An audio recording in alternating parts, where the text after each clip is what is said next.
Welcome to Suman TV. నేను మీ నవీన్. ఆడాళ్ళు మీకు జోహార్లు అనేవాళ్ళు ఒకప్పుడు, కానీ ఇప్పుడు ఆడాళ్ళు మీ మోకాళ్ళు జాగ్రత్త అంటున్నారు డాక్టర్ చేతన్ రాజు గారు. నిత్య జీవితంలో మహిళలు చేసే చిన్న చిన్న మిస్టేక్ల వల్లే వాళ్ళకి మోకాళ్ళ నొప్పులు వస్తున్నాయి, వాళ్ళ మోకాళ్ళలో గుజ్జు అరిగిపోతుంది అని చెప్తున్నారు celebrity homeopathy expert doctor Chetan Raju గారు. అసలు వాళ్ళు ఎలాంటి తప్పులు చేస్తున్నారు, వాటికి మరి సర్జరీ వరకు వెళ్ళే అవకాశం ఉందా, లేకపోతే హోమియోలోని ది బెస్ట్ మెడిసిన్స్ ఉన్నాయని సార్ని అడిగి తెలుసుకుందాం. మరి ఇంకెందుకు ఆలస్యం? హాయ్ సార్, నమస్తే అండి. నమస్తే sir. Sir, first of all మీకు వచ్చేసేసి థ్యాంక్స్ చెప్పాలి. ఎందుకంటే ఈ వీడియో చూసి ఎవరైనా సరే సార్ని కన్సల్ట్ అయితే కన్సల్టేషన్ ఫీ లేకుండానే వాళ్ళకి ఉన్న ప్రాబ్లం గురించి చెప్పే విధంగా ఉంటుంది. సో ఇప్పుడు ఇంట్రొడక్షన్లో చెప్పినట్టుగా మహిళల్లో మోకాళ్ళ నొప్పులు ఈ మధ్య ఎక్కువ అయిపోయాయి. నిత్య జీవితంలో వాళ్ళు చేసే మిస్టేక్లు ఏంటి సార్ అసలు? మోకాళ్ళ నొప్పులు మీరు గమనించండి, మహిళల్లోనే ఎక్కువ కనిపిస్తాయి మనకు. ఎస్. ఆడవాళ్ళు మోకాళ్ళ నొప్పులు ఎక్కువ పడడానికి కొన్ని కారణాలు చెప్తాం మీకు. యా. ఇప్పుడు మీరు చూడండి, కొత్త దంపతులు ఉంటారు కదా, వాళ్ళలో ఇద్దరిది వెయిట్ సమానంగా ఉంటుంది ఆల్మోస్ట్. ఓకే. అవునా కదా?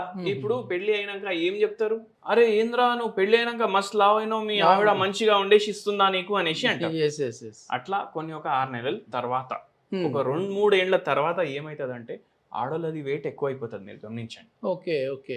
ఎక్కువ బరువు, అతి బరువు ఉండేది ఎక్కువ ఎవరు? ఆడోళ్ళు. కానీ ముఖ్యంగా వాళ్ళు డెలివరీ తర్వాత పెరుగుతూ ఉంటారు సార్. అవును, డెలివరీ తర్వాత పోస్ట్ పార్టమ్ చేంజెస్ వస్తాయి బాడీలో. కానీ చాలా మంది ఇప్పుడు డెలివరీ తర్వాత కూడా మనం డైట్లు కంట్రోల్ చేసుకుంటే బరువు అనేది పెరగదు. కానీ ఇల్లు ఎక్కువ బరువు పెరుగుతారు డెలివరీ తర్వాత. దాని తర్వాత ఏంటంటే థైరాయిడ్ వ్యాధి, ఓకే, దాని తర్వాత బీపీ వ్యాధి. ఇవి 2 కూడా ఆడోళ్ళలో ఎక్కువ ఉంటాయి. థైరాయిడ్ వ్యాధి వస్తే ఏమొస్తుంది? బరువు పెరుగుతుంది. బీపీ వ్యాధి వచ్చిన తర్వాత ఆ మందులకి బరువు పెరుగుతుంది. మళ్ళా ఏమవుతుందంటే ఇది మన బొక్క అనుకోండి, పైన బొక్క కింద బొక్క, ఇదొక బొక్క ఇదొక బొక్క, ఇవి 2 కలిపితే నీ జాయింట్ తయారవుతుంది. ఓకే. ఇప్పుడు నీ జాయింట్ తయారైంది. ప్రతి కాడ మనకు జాయింట్లు ఉంటాయి. ఇప్పుడు మీరు అందరు ఒక పని చేయండి, ఎవరైతే ఈ వీడియో ఆడోళ్ళు కానీ మగోళ్ళు కానీ ఒక పని చేయండి. చూడండి సార్, ఇప్పుడు మీ చెయ్యి ఇట్లా పెట్టుకోండి, మీ చెయ్యి ఇట్లా పెట్టుకొని ఇట్లా బెండ్ చేయడానికి ట్రై చేయండి. ఇట్లా ఓకే, ఇట్లా ఇట్లా అన్ని జాయింట్లు మంచిగా తిరుగుతున్నాయా లేదా చూసుకోండి. దాని తర్వాత మొత్తం ఫిస్ట్ బంద్ చేయండి ఇట్లా. ఇప్పుడు మీలో చాలా మంది ఒకటి గమనిస్తారు, ఏంటంటే 40 దాటిన వాళ్ళు, 45 దాటిన వాళ్ళు, వాళ్ళకు ఇట్లా అవ్వదు. కొందరికి ఇట్లా అయిపోతుంది డైరెక్ట్, ఇట్లా ఇట్లా బంద్ అవుతుంది. ఇట్లా అన్ని జాయింట్ల కాడ వాళ్ళకు ఫ్రీనెస్ అనేది ఉండదు. ఇది ఎన్నోసార్లు ఎందుకు అవుతుంది? Osteoarthritis, rheumatoid arthritis, vitamin D deficiency. ఆడోళ్ళు ఎక్కువ మంది ఏం పని చేస్తారు మీరు చెప్పండి? వంట పని ఎక్కువ చేస్తారు, ఇంటి కాడ పని చేస్తారు.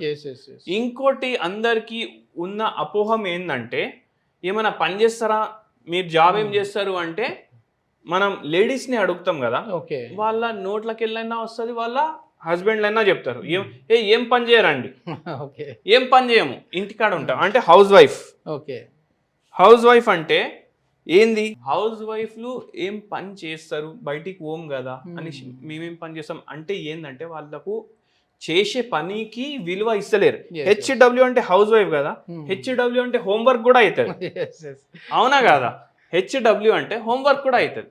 అయితే చాలా మంది ఏం అనుకుంటారు, అరే నేను బయటికి పోతా, 18 hours పని చేస్తా, సంపాదిస్తా.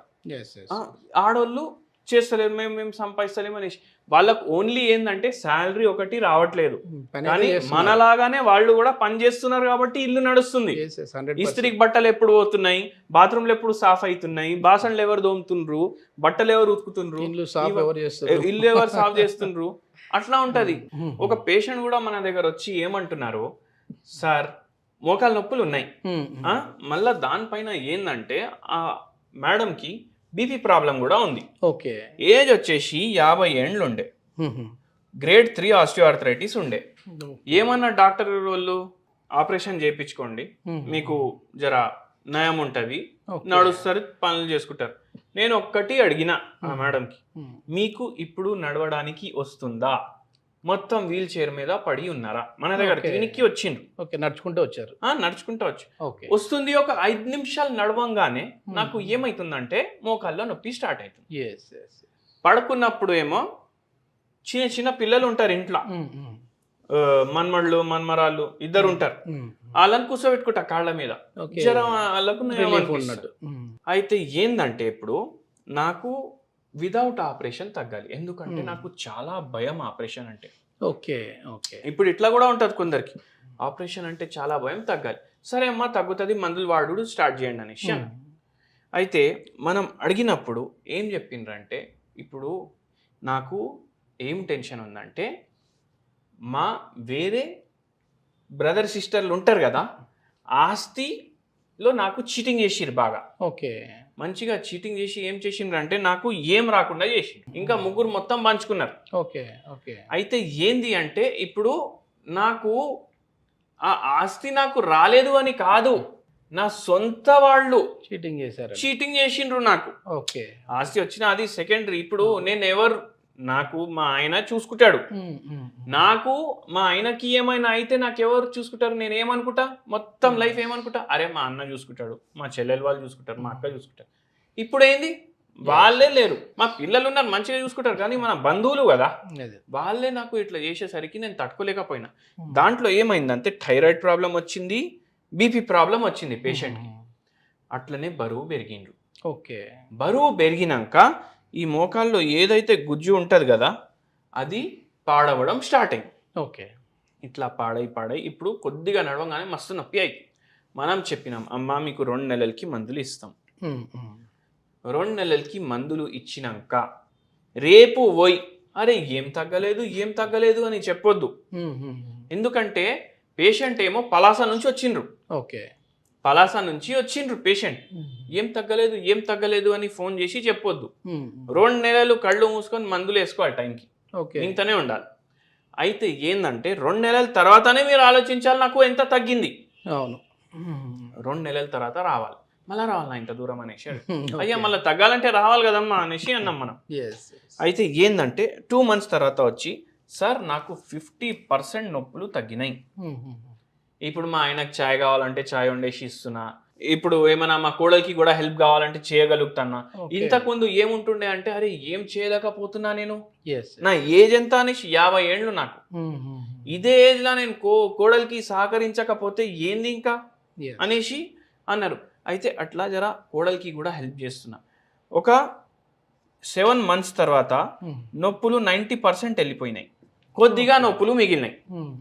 2 ఏళ్ల తర్వాత బీపీ తగ్గిపోయింది, థైరాయిడ్ తగ్గిపోయింది. పేషెంట్ ఈ మోకాళ్ళ నొప్పులే కాకుండా బీపీ థైరాయిడ్ కూడా తగ్గిపోయింది. ఎందుకంటే మీరు చూడండి హోమియోపతిలా మనం మనిషికి ఇస్తాం ట్రీట్మెంట్, జబ్బులకి ట్రీట్మెంట్ ఇవ్వం, మనిషికి ట్రీట్మెంట్ ఇస్తాం. టోటల్ బాడీ రిపేర్ అవుతుంది, సెల్ఫ్ రిపేర్ అవుతుంది. ఇంకో విచిత్రం నేను చెప్తాను మీకు. ఇప్పుడు ఈ పేషెంట్కి ఏం అలవాటు ఉండే అంటే టిఫిన్ తింటాం కదా, టిఫిన్ ఇంత తింటారు అంటే ఫుల్ తింటారు, లంచ్ ఏమో టైంకి ఉండదు, డిన్నర్ కూడా టైంకి ఉండదు. ఒక్కొక్కసారి లంచ్ 2కి అవుతుంది, ఒక్కొక్కసారి 12 o'clock అవుతుంది, ఒక్కొక్కసారి 4 o'clock అవుతుంది. నేను చెప్పిన ఇట్లా చేయొద్దమ్మా, ఇట్లా చేయొద్దు, టైంకి తినాలి. ఇప్పుడు ట్రైన్ ఉంటుంది, టైంకి పోతేనే కదా మనిషి పోయేది. అట్లనే టైంకి తిండి పోతేనే బాడీ చక్కగా పనిచేస్తుంది.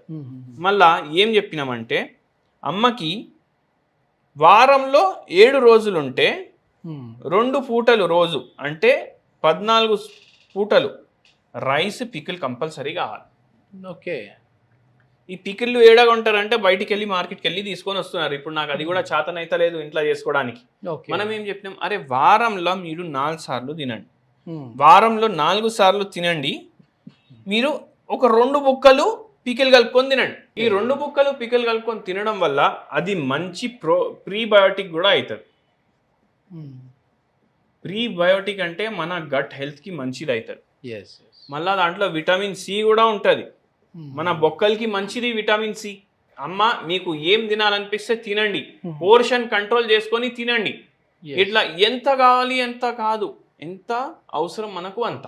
లిమిట్ అట్లా తింటే అది మందులాగా పనిచేస్తుంది, లేకపోతే విషయం లాగా తయారవుతుంది కదా. ఇప్పుడు కారణాలు ఏంది, అందరు ఏమంటారు, వెయిట్ ఎక్కువ ఉండడం, ఒబేసిటీ ఉండడం, బీపీ ఎక్కువ ఉండడం, వేర్ అండ్ టేర్ ఉండడం, ఇది మెడికల్ భాష. ఇప్పుడు నేను నార్మల్ భాషలో చెప్తా.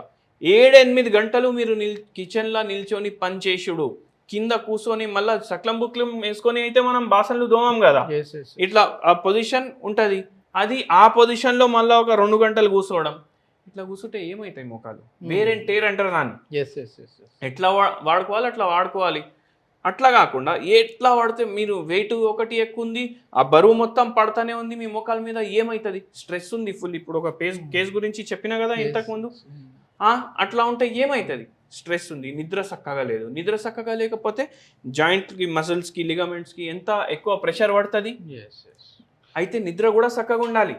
అట్లా ఉంటే ఇవన్నీ మంచిగా అవుతాయి. ఇన్సోమియా ఉన్న వాళ్ళకి కూడా ఈ నీ పెయిన్స్ వచ్చే అవకాశం. అరే నీ పెయిన్స్ వస్తే చాలా మందికి ఇన్సోమియా స్టార్ట్ అయిపోతుంది. నీ పెయిన్ వల్ల ఇన్సోమియా వచ్చేస్తుంది. ఇన్సోమియా వల్ల కూడా నీ పెయిన్లు వచ్చేస్తాయి. ఓకే. హోమియోపతి మనిషికి పనిచేస్తుంది. ఇట్లా స్పేర్ పార్ట్లు చేసి మనం చెయ్యము. ఓకే, అది హోమియోపతి. రోగానికి కాదు, టోటల్ రోగికి మందు ఇచ్చేసేస్తాం, మందు ఇస్తాం. ఓకే. ఇది మొత్తం మీద ఈ రోజు అయితే మనము మహిళల్లో ఎక్కువగా వచ్చే మోకాల నొప్పుల గురించి అయితే మాట్లాడాం. కానీ నెక్స్ట్ వీడియోలో చిన్న ఏజ్లోనే మోకాల నొప్పులు ఎందుకు వస్తూ ఉన్నాయి, దానికి కావాల్సిన ట్రీట్మెంట్ ఏంటి, అదేవిధంగా ఏ వయసు వారికి ఎన్ని నెలల్లో తగ్గే విధంగా ఉంటుందని చెప్పేసి చేతన్ రాజు గారితో మాట్లాడదాం. మీరు సార్తో డైరెక్ట్గా మాట్లాడాలి, ఏదైనా మీ ప్రాబ్లం గురించి డిస్కస్ చేయాలి అని అంటే కింద కాంటాక్ట్ నెంబర్ అయితే స్క్రోల్ అవుతుంది, మీరు నేరుగా సార్తో మాట్లాడచ్చు. మన వీడియో చూసి కాల్ చేసిన వరకు అయితే కన్సల్టేషన్ ఫీ అయితే ఉండదు. Thank you sir. Thank you sir.